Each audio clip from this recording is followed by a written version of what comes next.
എല്ലാവർക്കും നമസ്കാരം. അപ്പോൾ നമ്മൾ ഇംഗ്ലീഷിൻ്റെ എക്സാമാണ്. ഇംഗ്ലീഷിൻ്റെ എക്സാമിന് പോകുമ്പോൾ എന്തൊക്കെ ശ്രദ്ധിക്കണം എന്നുള്ള കാര്യമാണ് നമ്മളിപ്പോൾ ഡിസ്കസ് ചെയ്യുന്നത്. നിങ്ങൾക്ക് എക്സാമിന് ആവശ്യമായിട്ടുള്ള എല്ലാ ആൻസേഴ്സും നമ്മുടെ ചാനലിൽ പല വീഡിയോസായിട്ട് ഡിസ്കസ് ചെയ്തിട്ടുണ്ട്. അങ്ങനെ ഡീറ്റെയിൽഡായിട്ട് ഡിസ്കസ് ചെയ്യാത്ത കുറച്ച് വീഡിയോസ് ഇത്തവണയും നമ്മൾ ഇട്ടിരുന്നു. നിങ്ങൾക്കത് കാണാനുള്ള അവസരമുണ്ട്. അപ്പോൾ ഇനിയും എക്സാമിന് ഇത്ര മാർക്കിന് ചോദിച്ചാൽ എത്ര മാർക്കിന് എഴുതണം, എങ്ങനെ എഴുതണം, ഇങ്ങനെയൊക്കെയുള്ള കാര്യങ്ങളാണ് പറയുന്നത്. ശ്രദ്ധിച്ച് കേൾക്കുക. 1 മാർക്കിൻ്റെ ഏതെങ്കിലും ഒരു ക്വസ്റ്റ്യൻ ആണെങ്കിൽ ഒരു വേർഡോ ഒരു സെൻറ്റൻസോ എഴുതിയാൽ മതി. 1 മാർക്കാണെങ്കിൽ. 2 മാർക്കാണെങ്കിൽ 3 to 4 സെൻറ്റൻസസ്. ഒന്നുകിൽ 3 സെൻറ്റൻസ് എഴുതുക, അല്ലെങ്കിൽ 4 സെൻറ്റൻസ് എഴുതുക. 3 മാർക്കിൻ്റെ ക്വസ്റ്റ്യൻ ആണെങ്കിൽ അര പേജ് എഴുതാം. എന്നാൽ നിങ്ങളുടെ പേപ്പറിൽ ലൈൻസിൻ്റെ എണ്ണം കുറവാണെങ്കിൽ 3/4 പേജ് വരെ വേണമെങ്കിലും എഴുതാം. ലൈൻസ് തമ്മിലുള്ള സ്പേസ് കൂടുതലുള്ള പേപ്പറാണ് നിങ്ങൾ ആൻസർ ഷീറ്റിന് യൂസ് ചെയ്യുന്നതെങ്കിൽ അര പേജ് മുതൽ 3/4 പേജ് വരെ 3 മാർക്കിന് എഴുതാം. 4 മാർക്കിന് 1 പേജ് വരെ എഴുതാം. ചെറിയ പേപ്പറാണെങ്കിൽ. ഒത്തിരി വലിയ പേപ്പറാണെങ്കിൽ മാത്രം നമ്മൾ 4 മാർക്കിന് 3/4 പേജ് എഴുതിയാൽ മതി. ഇവിടെ ചെറിയ പേപ്പർ ആയതുകൊണ്ട് നമുക്ക് ഒരു പേജ് വരെ എഴുതാം. 6 മാർക്കിൻ്റെ ചോദ്യം 1.5 പേജ് മുതൽ 2 പേജ് വരെ എഴുതാം. 8 മാർക്കിൻ്റെ ചോദ്യം 2.5 പേജ് വരെ എഴുതണം. പേജ് എന്ന് വെച്ചാൽ എന്താ? ഒരു പുറത്തെയാണ് നമ്മളൊരു പേജ് എന്ന് പറയുന്നത്. ഒരു ഷീറ്റ് 2 പേജാണ്. എപ്പോഴും അത് ഓർക്കുക.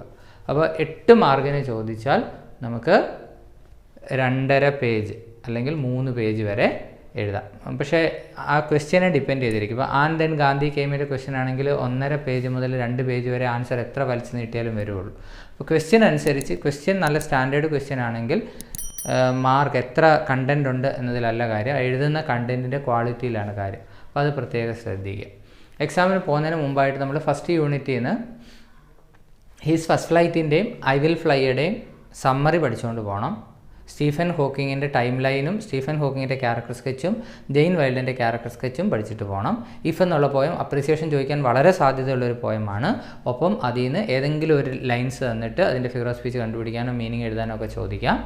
അല്ലെങ്കിൽ അതിൻ്റെ കോംപ്രിഹെൻഷൻ എഴുതാനായിട്ട് ചോദിക്കാം. അത് പ്രത്യേകം ശ്രദ്ധിക്കുക.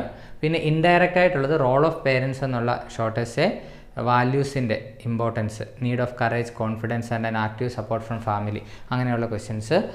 Important questions of first unit നമ്മുടെ ഒരു വീഡിയോ കിടപ്പുണ്ട്. അതിനകത്തിലെല്ലാം ഇൻഡയറക്റ്റ് ക്വസ്റ്റ്യൻസും കിടപ്പുണ്ട്. രണ്ടാമത്തെ യൂണിറ്റ് വരുമ്പോൾ ആൻഡ് ദെൻ ഗാന്ധിക്കെയും അതിൻ്റെ സമ്മറി ഏറ്റവും മസ്റ്റായിട്ട് പഠിച്ചിട്ട് പോവുക. ഗാന്ധിയൻ വാല്യൂസിൻ്റെ സിഗ്നിഫിക്കൻസിനെ പറ്റിയുള്ളൊരു സ്പീച്ച് അതിൽ നിന്ന് പ്രിപ്പയർ ചെയ്യാൻ പഠിച്ചിട്ട് പോവുക. Death the leveller poem appreciation അതൊന്നും ചോദിച്ചില്ലെങ്കിൽ പോലും ഒത്തിരി ക്വസ്റ്റ്യൻസ് അതിൽ നിന്ന് ചോദിക്കാറുണ്ട്. എസ്പെഷ്യലി അതിൻ്റെ തീം എന്താണ്? The actions of just, the actions of good people will always smell sweet and blossom in there dust എന്നുള്ള ആ ഒരു കോൺസെപ്റ്റ് അത് പ്രത്യേകം പഠിക്കുക. അപ്പോൾ അതിനകത്തിൽ ഫിഗേഴ്സ് ഓഫ് സ്പീച്ച് അത് പോയം തരാതെ പോലും ചോദിക്കാറുണ്ട്. അത് പ്രത്യേകം ശ്രദ്ധിച്ച് പഠിക്കുക. പിന്നെ പ്രൈസ് ഓഫ് ഫ്ലവേഴ്സിന് കുറേ ക്വസ്റ്റ്യൻസ് ഉണ്ട്. പ്രൈസ് ഓഫ് ഫ്ലവേഴ്സിൻ്റെ സമ്മറി പഠിക്കണം. Character sketch of Hasan, author Prabhat Kumar Mukhopadhyay, character sketch of Maggie's mother, പിന്നെ പ്രഭാത് കുമാർ മുഖോപാധ്യായ ഓർ മിസ്റ്റർ ഗുപ്ത എന്ന് പറയുന്ന ക്യാരക്ടർ, പ്രഭാത് കുമാർ മുഖോപാധ്യായയുടെ ക്യാരക്ടർ.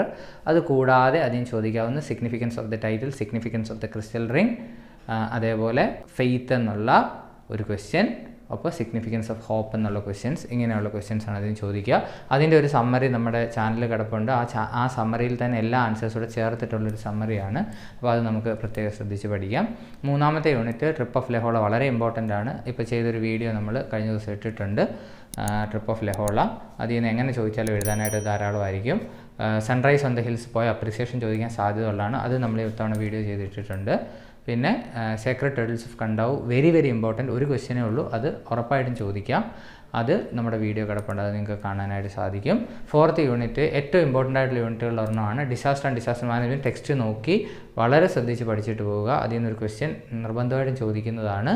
പ്ലസ് അതിനകത്തിലെ പോയം റെക്ക് ഓഫ് ടൈറ്റാനിക്കായിട്ട് ബന്ധപ്പെട്ട് ന്യൂസ് പേപ്പർ റിപ്പോർട്ടൊക്കെ ചോദിക്കാം.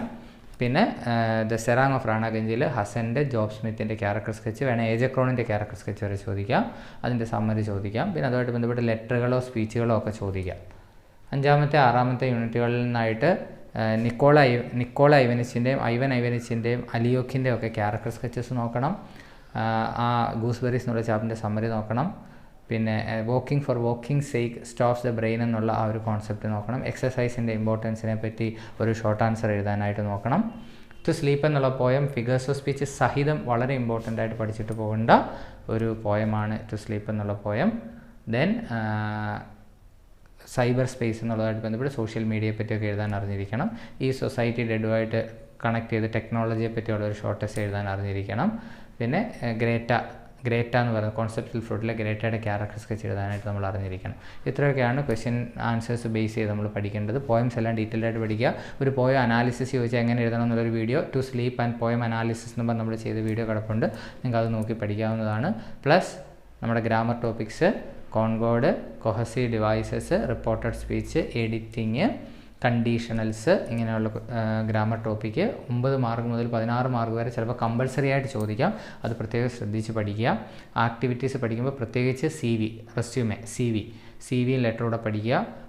ഒരു സെമിനാറിൻ്റെ അല്ലെങ്കിൽ സ്കൂളിൽ നടന്നൊരു പ്രോഗ്രാമിൻ്റെ റിപ്പോർട്ട് എഴുതാനായിട്ട് ചോദിക്കാം, അത് എഴുതാനായിട്ട് പഠിക്കുക. ട്രാവലുമായിട്ട് ബന്ധപ്പെട്ട് ഒരു ട്രാവൽ എസ്സേയോ ട്രാവൽ ഇൻഫോ എഴുതാനായിട്ട് പഠിക്കുക. ഇമെയിൽ എങ്ങനെ തയ്യാറാക്കുന്നത് പഠിക്കുക. ഇതൊക്കെ നമ്മൾ വീഡിയോ ചെയ്ത് കിടപ്പുണ്ട്, നിങ്ങൾക്ക് നോക്കി പഠിക്കാവുന്നതേ ഉള്ളൂ. അപ്പോൾ ഇത്രയൊക്കെയാണ് എക്സാമിന് വേണ്ടി നമ്മൾ ചെയ്യേണ്ടത്. ഇനി നിങ്ങൾക്ക് കുറച്ചുകൂടി സമയമുണ്ട്. ഒന്നുകിൽ നിങ്ങൾ എഴുതി വെച്ചിരിക്കുന്ന നോട്ട്സ് വെച്ചിട്ട് ചാപ്റ്റർ വൈസ് പഠിക്കുക. എല്ലാ ചാപ്റ്റേഴ്സിനും ഇമ്പോർട്ടൻസ് കൊടുക്കണം. ഫസ്റ്റ് 2 ചാപ്റ്റർ മാത്രം എപ്പോഴും പഠിച്ചുകൊണ്ട് പോകരുത്. മാത്രമല്ല ഇപ്പോൾ 9 വർഷമായിട്ട് സെയിം അല്ലെങ്കിൽ 10 വർഷമായിട്ട് സെയിം ക്വസ്റ്റ്യൻസാണ് ചോദിച്ചുകൊണ്ടിരിക്കുന്നത്. അതുകൊണ്ട് മാറി മാറി ക്വസ്റ്റ്യൻസ് ചോദിക്കാനുള്ള സാധ്യത ഉള്ളതുകൊണ്ട് ഇൻഡയറക്റ്റ് ക്വസ്റ്റ്യൻസ് ധാരാളം കയറി വരാം. അപ്പോൾ ചാപ്റ്റർ ബേസ്ഡ് ഇൻഡയറക്റ്റ് ക്വസ്റ്റ്യൻ നോക്കിയിട്ട് തന്നെ പോകണം. 3rd, 4th, 5th, 6th ചാപ്റ്ററുകൾക്ക് അതിന് കൊടുക്കേണ്ട പ്രാധാന്യം കൊടുത്തിട്ട് തന്നെ പോകണം. എസ്പെഷ്യലി 3rd, 4th യൂണിറ്റുകളിൽ നിന്ന് ധാരാളം ക്വസ്റ്റ്യൻസ് എക്സാമിന് സ്ഥിരമായിട്ട് ചോദിക്കാറുണ്ട്. അത് പ്രത്യേകം ശ്രദ്ധിക്കുക. അപ്പോൾ എല്ലാവർക്കും ഗ്രാമറും ആക്ടിവിറ്റീസും പോയും ക്വസ്റ്റ്യൻ ആൻസേഴ്സും നന്നായിട്ട് നോക്കിയിട്ട് പോകുക. ഒന്നുകിൽ നിങ്ങൾ എടുത്തു വെച്ചിരിക്കുന്ന നോട്ട് എടുത്ത് വെച്ച് അവസാനമായിട്ട് റിവിഷൻ ചെയ്യുക. അതല്ലെങ്കിൽ നമ്മൾ ഗ്രൂപ്പിൽ ഷെയർ ചെയ്തിട്ടുള്ള നോട്ട്സ് നിങ്ങൾക്ക് യൂസ് ചെയ്യാം. അതല്ലെങ്കിൽ നിങ്ങൾക്ക് വീഡിയോസ് നമ്മുടെ പ്ലേലിസ്റ്റിൽ കയറി നമ്മൾ ചെയ്തിരിക്കുന്ന വീഡിയോസ് നോക്കി നിങ്ങൾക്ക് പഠിക്കാം. ഇമ്പ്രൂവ്മെൻറ്റിന് വേണ്ടി നമ്മൾ ക്വിക്ക് റിവിഷൻ എന്നൊക്കെ പറഞ്ഞ് ഷോർട്ടായിട്ട് സമ്മറി പറയുന്ന വീഡിയോസൊക്കെ ചെയ്തിട്ടുണ്ടായിരുന്നു. ഇതൊന്നും നിങ്ങൾ വീഡിയോസ് കണ്ട് എണ്ണം കൂട്ടാനൊന്നും വേണ്ടി പറയുന്നതല്ല. നിങ്ങൾക്ക് അവസാന നിമിഷം സ്പീഡ് കൂട്ടിയിട്ട് ഒന്ന് ക്വിക്കായിട്ട് റിവൈസ് ചെയ്ത് പോകാൻ വേണ്ടിയിട്ട് പറയുന്നതാണ്. അങ്ങനെ ചെയ്യുക. അപ്പോൾ എല്ലാവർക്കും നാളത്തെ പരീക്ഷയ്ക്ക് ഓൾ ദി ബെസ്റ്റ് വിഷസ്.